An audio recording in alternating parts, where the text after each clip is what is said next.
pasti bahwa kebaikan hati kita lewat tutur kata, lewat pikiran-pikiran atau perbuatan-perbuatan kita, itulah yang membuat akan kita cepat sembuh. Kalau kita kesembuhan, yang akan diberkati kalau minta berkat.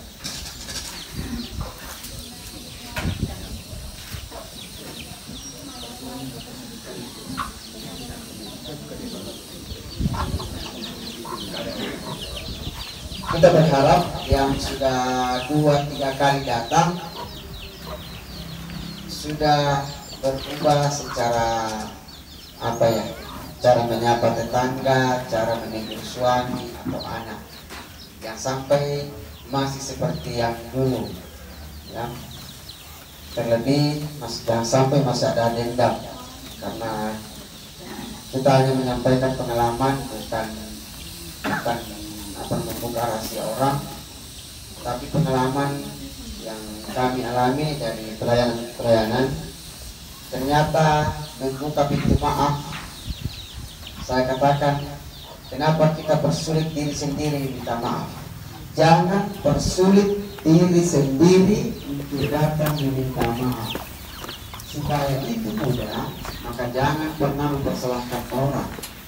Carilah semua kelemahan, kesalahan yang pernah juga kita lakukan, buat. Karena kalau kita mencari kesalahannya orang, maka pintu maaf itu tidak akan pernah terbuka. Jadi sekali lagi, kalau kita mau mengampuni, memaafkan orang, maka jangan atau berhenti cari kesalahannya orang itu. Tapi marilah sebanyak-banyaknya mencari kesalahan yang pernah kita lakukan sejak dari kecil yang kita ingat sampai hari ini. Maka kita akan dengan mudah memaafkan orang, kerjasama dengan orang, gitu. Karena kemarin ada seorang ibu datang di rumah menyampaikan begini, Pak Guru, saya dulu itu gampang tersinggung, gampang gosipkan orang, pokoknya serba mudah mencaci maki apa semua. Lalu sekarang saya umur 50, saya sudah mulai baik, tetapi orang lagi di sekitar saya sering menggosipkan saya, memarahi saya, apa semua. Tetapi saya sadar Pak Guru, bahwa apa yang orang lakukan itu kepada saya sekarang, ternyata kalau saya ingat-ingat, ternyata itu adalah perbuatan ke masa lalu. Akhirnya apa? Ya, gampang membuka diri untuk memaafkan orang tersebut. Dan akhirnya sekarang dia sehat sendiri, tidak pernah kami ketemu sebelumnya, padahal dia juga kanker rahim. Jadi dia hanya datang bercerita pengalaman bahwa memang betul Pak Guru, kalau kita tidak punya masalah dengan orang, sehat itu gampang, mudah terjadi, tidak dibayar, alias gratis. Jadi sekali lagi, kalau kita mengandalkan kemampuan tak, mengandalkan isi kantong tak, mengandalkan usaha tak, untuk kita sehat, itu tidak akan pernah. Bahkan nanti bisa kita jauh lebih sakit dibanding kalau kita memang mengandalkan Tuhan. Dan untuk mengandalkan Tuhan, tiada kata lain, harus mengasihi sesama kita, tidak boleh tidak. Dan untuk mengasihi sesama, bagaimana mengasihi kalau ada dendam, amarah? Jadi sekali lagi, kalau ada niat kita di sini mau memaafkan, nanti di tengah jalan kita mulai pikir-pikir, berarti itu ada iblis di situ yang menipu. Jangan kita pergi minta maaf, masa dia yang ambil tanah tak baru kita mau minta maaf. Begitulah kira-kira bisikannya iblis. Gitu. Jadi iblis itu selalu menghalangi orang untuk berbuat baik. Jadi kita rasa-rasa sekarang dalam diri tak, apakah saya ini mau berbuat baik, kenapa tiba-tiba tidak jadi? Hanya kemudian kata tidak jadi, berarti kita dikalah sama iblis itu. Karena ya, yang kita lakukan sekarang bukan lagi fisik, yang kita lihat, oh ini tinggi besar, kira-kira sampai ke kampung utara apa, tidak. Yang kita lawan itu iblis, kebetulan lewat orang. Makanya kalau ada orang yang salah dengan kita, orang itu harus didoakan supaya iblis itu keluar dari dirinya. Jangan dihukum, jangan dicaci maki, jangan digosipkan. Ini yang mencuri, ini yang pernah begini, ini yang pernah begini.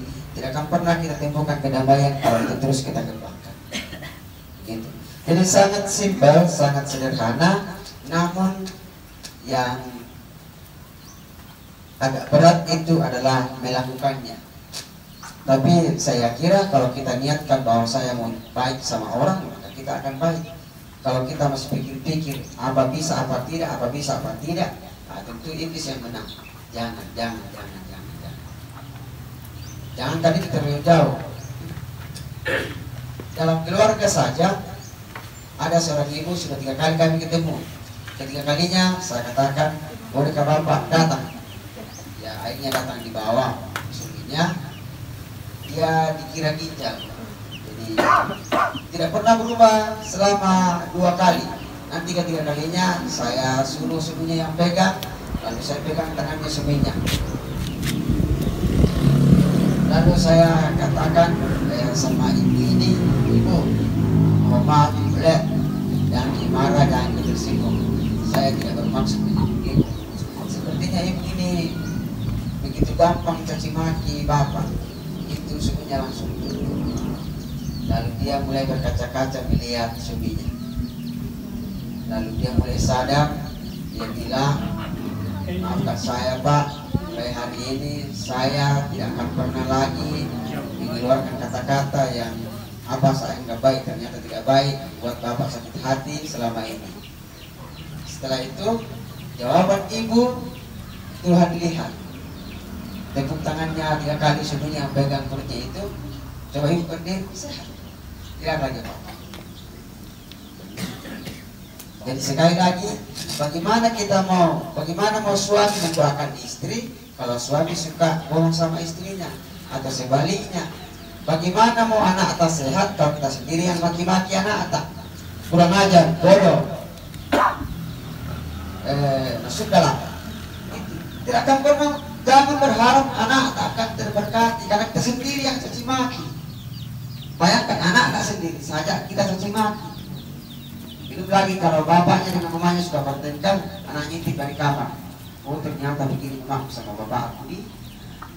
Jadi akhirnya ada orang tua mengatakan, Pak Guru, bagaimana ini anak kurang ajar sekali, tidak mau dikasih tahu. Nah bagaimana mamanya dengan bapaknya juga susah dikasih tahu. Jadi itu, jadi jangan gampang. Makanya sekarang yang bikin repot itu karena begitu mudah kita persalahkan orang, tapi tidak pernah kita menyapa, menegur, mengingatkan diri kita. Jangan sampai gara-gara saya muncul ini masalah. Jangan sampai gara-gara saya istriku sakit hati. Jangan sampai gara-gara saya suamiku pergi selingkuh. Jangan pergi pertanyakan, oh ini. Gitu. Jadi banyak hal yang harus kita gali, yang harus kita cari dalam diri kita, supaya kita fokus mencari siapa saya, siapa kita, maka berhentilah mencari kesalahannya orang. Itu resepnya. Berhenti mencari kesalahannya orang. Karena kesalahannya orang itu tidak akan pernah habis kita cari. Tapi kesalahannya kita pasti mudah dicari. Contoh misalnya, mulai hari ini berhenti caci maki orang, siapapun. Selesai. Mulai hari ini saya tidak mau dendam orang. Selesai. Mulai detik ini semua tetanggaku tidak boleh saya marah-marah. Kalau ada yang bermasalah, nanti kalau saya pulang besok saya naiki rumahnya minta maaf. Mau ditendang, mau di apa, saya kira tidak akan mungkin. Pasti itu. Berapa kali sampai dia memaafkan saya? 5 kali, 6 kali, datang terus sampai dia memaafkan kita. Begitu. Bukan manusia kalau tidak pernah terbuka pintu maafnya. 1000 kali, 2000 kali, ulang terus. Pasti Tuhan akan ubahkan. Sekeras apapun hati orang, kalau yang menciptakan, mengubah, tidak ada yang tidak bisa. Semua bisa. Ya, jadi sekali lagi, saya tidak pernah bisa menyembuhkan orang. Jadi harus kita buang dari kepala kita bahwa ada Pak Guru bisa menyembuhkan. Itu tidak benar. Ya, saya tidak pernah bisa menyembuhkan. Tetapi saya ini hanya sebagai saksi langsung bahwa memang Tuhan itu punya kuasa, Tuhan itu murah hati, Tuhan itu maha penampun, Tuhan itu maha penyayang. Tinggal kita sekarang, kita yang disayang ini maukah juga kita sayang sesama atau tidak. Nah itu yang jadi masalah. Jadi saya tanya lagi lah, kalau masih ada konflik dengan siapapun, sekali lagi aku ikut sebentar. Jangan ulang-ulang, karena itu yang membuat kita sehat, bukan saya yang membuat kita sehat. Gitu. Dan orang yang punya rasa dendam tinggi mungkin hari ini merasa sehat, tapi anaknya besok kena penyakit yang susah diobati. Begitu. Kemarin juga dia dari rantai bawah, ibu ini sudah stadium 4 kanker rahim. Dia masih muda, baru 5 sampai 54 tahun. Diantar anaknya datang, tidak bisa dulu ibu, begitu dulu seperti dia spiritnya. Setiap dulu tidak bisa, pokoknya harus berbaring dan dalam setiap 5 menit harus ke kamar kecil, buang air kecil. Lalu saya tanya, apakah ada masalah dengan keluarga, dengan orang tua, dengan suami? Saya katakan, jawabannya ibu akan menentukan ibu hari ini sehat atau tidak. Lalu dia panjang lebar bercerita. Saya katakan, pegang tangannya yang apa namanya, tolong dipegang yang sakit. Dia pegang sambil dia bercerita. Bu, semua jawaban ibu, karena saya tidak tahu tentang ibu, benar, jujur atau tidak, ini yang menentukan. Yang mulai cerita-cerita kurang lebih 15 menit. Bagaimana bu? Masih ada? Coba lepas tangannya ibu. Langsung dulu berdiri jalan-jalan. Karena dia sudah stadium 4. Jadi kayak begitu. Saya sendiri heran. Karena keluarga yang datang bersama dengan dia, kok bisa? Saya tidak tahu. Kenapa bisa sehat? Tapi memang ada orang bertanya, mau tanya seperti itu. Makanya yang menjadi masalah sekali lagi, ada orang mau jujur, mau mati kalau ada misalnya di sini suami istri atau anak dengan mama. Jangan begini, jangan anaknya jujur, mamanya sudah bergabung dengan tetangga, mamanya bilang begini, ya ada masalah dengan tetangga, mulai menanya itu diri mamanya, jujur ke mama, ini yang bahaya. Jadi kalau ada begitu, seharusnya langsung, kalau memang ada bilang saja. Kan tidak dibilang, dibilang ini namanya, gara-gara ini kami bertengkar, tidak, bilang saja ada. Karena kejujuran tadi itulah yang Tuhan lihat, maka permintaan kita untuk sembuh akan diberikan. Bagaimana kita mau dikasih kalau tidak jujur? Sederhananya kalau sama Nata, pilih mana? Nata yang jujur atau Nata yang tidak jujur? Mana yang tak suka? Mana tak suka? Kalau Nata tidak, jujur sekali, baik sama saudaranya, tidak pernah marah sama saudaranya, bahkan rela berkorban untuk saudaranya. Misalnya dia makan bersama, dia kakaknya masih lapar, dia kasih nasinya sedikit. Kira-kira perasaan orang tua melihat anak ini bagaimana? Dibandingkan yang tadi suka ambil nasinya adiknya tanpa ini, dia tidak jujur. Padahal ini anak sendiri, pasti tidak beda perlakuannya. Pasti beda tak? Nah kalau begitu, kalau Tuhan saja begitu, bukan berarti Tuhan memilih-milih kita. Hanya satu yang Tuhan mau, kita orang menjadi orang jujur, orang tulus. Jangan ada dendam, jangan ada egois, jangan ada sombong, jangan ada angkuh, jangan apalagi namanya, semua yang tidak baik lah. Jangan apalagi yang biasa dengan kehidupan kita itu. Egois, suka dendam, masalahnya orang pendendam, iri, tetangga kaya dia pusing setengah mati setiap malam. Nah begini lagi, nah begini lagi. Jangan-jangan bertiro deceng nah begini, ikut juga bertiro deceng, tidak boleh. Ya. Berikut ini tadi berhubungan dengan bertiro deceng. Jangan dipakai yang begitu kalau ada buat sebentar dalam usaha. Biar di kios Kak, kios tak 2 bulan 3 bulan tidak laku, tapi bulan berikutnya laku karena bersih dari yang kedua. Biar juga untuk banyak akan habis dengan sendirinya nanti. Jangan pernah takut, kalau kita bekerja dengan tulus dan ikhlas akan ada hasil. Biar orang inilah tetapi kita tetap baik. Nah itulah yang membuat kita menjadi orang yang diberkati, selalu mendapatkan berkat. Karena berkat Tuhan itu tidak bisa diukur banyak. Karena firman Tuhan katakan, alangkah dalamnya kekayaan Allah, alangkah dalamnya pengetahuan dari Allah, alangkah dalamnya pengetahuan hikmat dari Allah. Nah apalagi yang kita khawatirkan kalau begitu. Karena itu ada juga dia katakan firman-Nya, terkutuklah orang yang mengandalkan manusia. Bukan kamu tidak yang mengandalkan manusia, tapi diberkatilah orang yang mengandalkan Tuhan. Jadi begitu. Biar sebanyak berapa kantong tak, kalau kita berkorek terus kantong kalau tidak jujur akan habis dengan itu. Jadi sekali lagi, apa yang tidak baik yang pernah kita lakukan jangan diulang-ulang lagi bagi ibu-ibu yang suka gosip, bagi ibu-ibu yang apa lagi biasa sering gosip, apa yang paling biasa yang suka ibu-ibu itu? Apa lagi yang biasa? Marah-marah, tanya memang berhenti marah. Jangan bilang wah susah itu kalau itu, berhenti marah itu tidak ada untungnya sedikit pun. Coba bikin cari-cari, tidak ada untungnya, hanya membuat penyakit. Bisa tetangga tersinggung, bisa anak tersinggung, suami tak istri tersinggung. Yang bagi bapak-bapak, mari menjadi bapak yang baik sama istri dan anak. Jangan bohong-bohong sama istri, tak ada. Iya, karena banyak bapak-bapak zaman sekarang bohong-bohong. Bohongnya bagaimana? Kembalikan ke bapak-bapaknya. Mudah-mudahan tidak bohong. Yang berikut, kalau ada pikir dalam rumah tangga, marilah menikmati rumah tangga itu. Duduk cerita-cerita, jangan semua simpuin HP. Harus bangun komunikasi. Kapan lagi kalau bukan di rumah?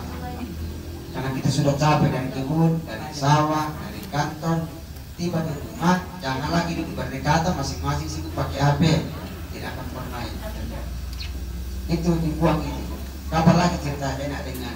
Karena kalau orang tua kita akrab dengan bapak istri, bercanda, anak juga lihat di bapak saya ini mak dengan bapak, ini juga anak terpengaruh dengan sayang itu. Oh begini pada bapak saya ini.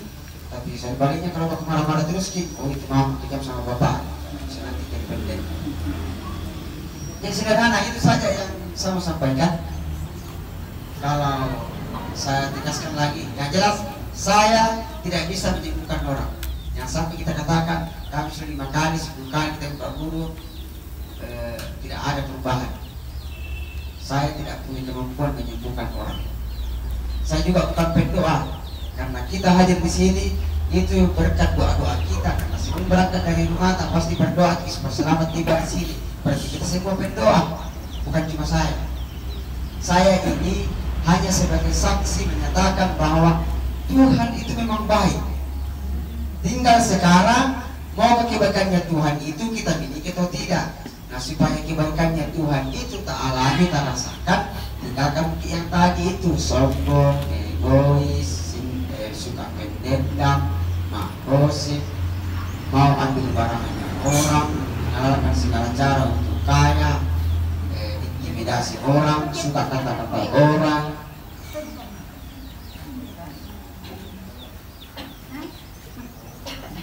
Seperti begitu. Tinggalkan semua yang begituan. Jadi kesimpulannya itu, mari kita lakukan apa yang paling kita suka kepada orang, kalau orang itu berbuat kepada kita.